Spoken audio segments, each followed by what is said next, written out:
WZROnline.com/chat. The live phone number to call is 724-444-7444. Call ID number is 30273, followed by the pound key. We'll take your live phone calls here in hour number 2. We'll do chat shout-outs as well. What else? Impact spoilers, Impact tapings. We've got tapings tonight. They had a taping last night. They've got a taping tonight, and they've got another taping tomorrow. They're actually doing 4 weeks worth of TV tapings this week. So, is anything coming up that would cause them to do that? A holiday or anything? No, I think it's cost cutting. You know what I mean? Where they're not even bringing these days. They're not even bringing people that aren't being used to the tapings. I mean, an example of that last night was Amazing Red, who they had him do all his matches last night out of order. Spoiler alert, by the way. Yeah, and then they had him do the matches, and so all of his work is done, and he's not scheduled to be at tonight's TV tapings or tomorrow's TV tapings. So he got all his work done yesterday, and just other people aren't even being brought to the TV tapings. So it's basically just cost cutting. You know what I mean? I mean, that is this economy for you, but I don't really understand their mindset fully. I mean, I understand how they're bringing in former stars and they're bringing in all these old people back in, hopefully trying to get more of a fan base built up. Yet then they're doing all these cost-cutting little methods here, and I don't know. Can you see releases coming to TNA? I don't know. Yeah, well, they released, I think Rocker Khan is gone. They wanted her to improve on her ring work and her backstage attitude, so I think she's gone for right now. They got rid of Roxy. Shane Sewell, they got rid of him last week. You know, I mean, there'll be cuts here and there. TNA kind of does it quietly, you know what I mean? They don't put statements or anything up on their website. Sometimes they do. Sometimes they issue things through their mobile service there, but you know, I mean, it's sad to see, too, because, I followed TNA back from the Wednesday night pay-per-views, and some of these guys, some of these originals, if you will, are not being brought to the TV tapings. The people, some of the guys, some of the girls as well that were back on the Wednesday night pay-per-views, and they're now not being brought to the TV tapings, but then you've also got guys like you said, Bobby Lashley and all the former WWE names that are coming in, Raven, Shane Douglas, Victoria last night. So they're freeing up some of these people that have been there for years and years and years, you know what I mean, to, like you said, the economy's bad, so it frees up money to get some of these bigger acquisitions, if you will, you know what I mean? Yeah, well, I think even people who may have been planning to kind of end their career and kind of lay down, they're now realizing that they need to do something. They need to get some more either money in their savings, etc. And so, I mean, it's easy for them to get a lot of these former stars back in, I think. I don't think that's the most difficult. I mean, it also is them likely missing kind of the whole wrestling industry in general. But you know, everyone needs to work in this economy. It's much more difficult to kind of just lay back and kind of not do anything. Yeah, and I think the plan is in the coming months, as TNA makes a lot of the live event money, as crazy as it sounds, they make their live event money in smaller markets, these big markets that they go into, these major cities, and they rent out these arenas that are 10,000 people or more, you know what I mean? And then you only pack 1,200, 1,300, 1,400 people inside those arenas, and the cost to rent out a big building like that is, you know, are you going to make that back with only 1,200 fans, even with merchandise sales and everything like that? I mean, you're making back what you're paying your talent, and you know, to be at the show, plane tickets, flight tickets, all that stuff, travel, they bring them in, and they don't make major money in the big markets. So I think the plan is to run some of the smaller markets where they make more money, like Chicago Ridge, Ring of Honor. you know, where Ring of Honor makes their money. They go back to those same cities that make them, that they know they have diehard fans that are going to show up to their events and buy the merchandise and pay for tickets. And so I think that's what TNA is going to do, kind of scale back on running those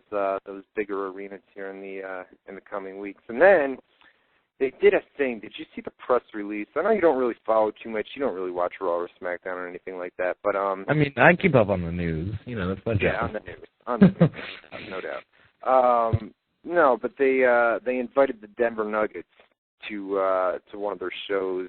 I believe it's this Friday night, and obviously they wanted to try to get some publicity, at least have a couple members, even if it was management or somebody that was a part of the Denver Nuggets, so they could throw something up on their official website and try to get some media, because it seems like everybody has picked up on this Denver debacle thing. You know? Yeah, I mean, in retrospect, it's not the. I mean, it's a big ordeal for WWE on a corporate level, just due to all the hoops they had to now jump through to get their schedule back in order. And you know, they plan out these events months and months and months in advance in order to sell out the arenas, in order to try and avoid situations like this.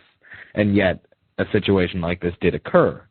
And, you know, when you think about it, it's kind of surprising that something like this hasn't really happened in the past, if you think about it with scheduling and unpredictable things like playoffs, et cetera, and how there can be dates scheduled for arenas that are tentative, and so it kind of puts WWE in a tough place in this situation. Then it puts a bad light on the whole corporate behind the Denver Nuggets, and they didn't really. I mean, Vince has gone out and totally trashed this Kroenke guy. You know what I mean? And the thing about it is, I think if we were to talk to Stan, me or you were to talk to him, he would have said, you know what, I made a mistake. I screwed up. You know what I mean? And Vince can't take that. Vince can't take, you know what, I screwed up. I apologize for it, and I'm sure that some sort of apology was offered to say, you know what, we messed up. You know what I mean? And Vince said, no, I'm not going to take that apology. We're going to go further. We're going to put this out in the media, and then it just got totally blown up. You know what I mean? So yeah. I don't know that. I don't know that Kroenke is the guy that he's being made out to be. He's probably a real nice guy. You know what I mean? In real life, and just screwed up. I don't think anyone is. I mean, you could find the fault here, but I don't think the fault is there as much as Vince takes it to that extent. In the end, he's gathering ratings, and this is just his personality, and you know this personality from dealings with everyone. You've heard stories of how he deals with his employees and how people are treated backstage, and this is just him. And he's been successful in WWE with this persona, and he's been successful with this attitude that he has in terms of how he considers business and how he considers the whole WWE as a whole. And so it's kind of like his little kid, and you guys have said it on the show before, you and Jose, how even when Vince is 80 and in bed and dying, he'll still be calling the major storyline changes, because it's kind of, you know, it's his baby per se. You know, he's really brought WWE from the ground up to the point that it is now, and so for him to kind of just let it be trampled on per se, like he figures that it was by Kroenke, then, you know, you can, from some extent, you can see where he's coming from. Yeah, but I also think, you know, Kroenke, if it was a regular season game, all right, and there was a scheduling conflict, I don't think there would have been any problem at all. I think Kroenke would have said, you know what, we can bump the Denver game. We can take this and go to another date on the following night, you know, and they would have let WWE come in and take that take that date, especially since they had it booked since last August, you know what I mean? But I think the fact it's a playoff game, and you cannot. It's like the World Series of baseball, you know what I mean? You can't bump into something that big, you know. I think the NBA has their set goals too, you know. They have things set in stone, and the playoffs are just one of those those dates that you can't touch. You really can't touch it because it would mess up the other series. What is it? The Cleveland and Orlando series that's going on right now. It would throw everything off. So I think if it was just a regular season game, I don't think we would have had as big of a problem as we have right now, or had, up until last night. I don't think a situation like this would have ever happened in a regular season season scenario. There are tons of people on top of this stuff, but I think it is, as you said, the special circumstances with the fact that it's a big playoff game and with the fact that the NBA, in retrospect, is a much larger organization than the WWE. And a lot of different things hinge on that. It's not just one brand, per se, in terms of Raw. It's not just that one thing. It's not a one-night thing. Their game bases off of other playoff games, and it all needs to come together and conclude. And so for them to push it around, it comes down to which brand carried more weight. And in this situation,